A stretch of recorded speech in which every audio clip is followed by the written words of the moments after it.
श्री स्वामी समर्थ. मित्रांनो, आज आपण पाहणार आहोत की स्वामी आपल्या भक्ताशी कसे बोलतात किंवा कसे संवाद साधतात. स्वामी, खूप दमलोय मी आता. आयुष्यात एकामागून एक संकटे येत आहेत. कोणाचाच आधार उरला नाहीये. देवावरचा तर विश्वासही आता उडालाय. तुम्ही खरंच आहात का माझ्या पाठीशी?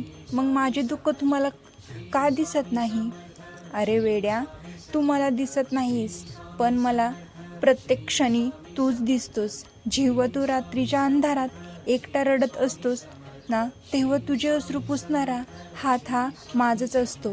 जेव्हा तुला वाटते की तू जगात एकदम एकटा आहेस, तेव्हा तुझ्या सावलीच्या रूपाने मीच तुझ्यासोबत चालत असतो. पण स्वामी, मग माझ्याच आयुष्यात एवढ्या अडचणी का येतात? माझे काम का होत नाही? माझेच काम का अडकते? मला यश का मिळत नाही? ऐक बाळा, सोनं जेव्हा आगीत भाजून निघतं तेव्हाच त्याचा खरा दागिना बनतो. हा कठीण काळ तुझा अंत पाहण्यासाठी नाही, तर तुला मजबूत बनवण्यासाठी आला आहे. जे तुझ्या हिताचे नाही ते मी तुझ्यापासून हिरावून घेतो, आणि जे तुझ्यासाठी सर्वोत्तम आहे ते देण्यासाठी मी योग्य वेळेची वाट पाहत असतो. तू फक्त कर्म करत राहा आणि फळाची चिंता माझ्यावर सोड. ज्याने तुला जन्माला घातले आहे तो तुझ्या खाण्यापिण्याची आणि सुखाची काळजी नक्कीच घेईल.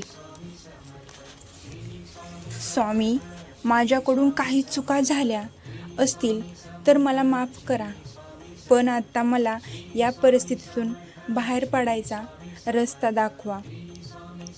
माझ्या दरबारात न्यायाला उशीर असू शकतो, पण अंधेर नाही. तुझ्या प्रामाणिकपणाचे फळ तुला नक्की मिळेल. लोक तुला नावे ठेवतील, जग तुला सोडून देईल, पण मी माझा हात तुझ्या पाठीवरून कधीच काढणार नाही. बाळा, काळजी करू नको. फक्त एकच लक्षात ठेव, भिवू नकोस. मी तुझ्या पाठीशी आहे. जा, तुझ्या आयुष्यातील सुवर्णकाळ आता सुरू होणार आहे. माझा आशीर्वाद तुझ्या पाठीशी कायम उभा आहे. श्री स्वामी समर्थ. व्हिडिओ आवडल्यास लाईक, शेअर करा आणि पेजला सबस्क्राईब नक्की करा. श्री स्वामी समर्थ.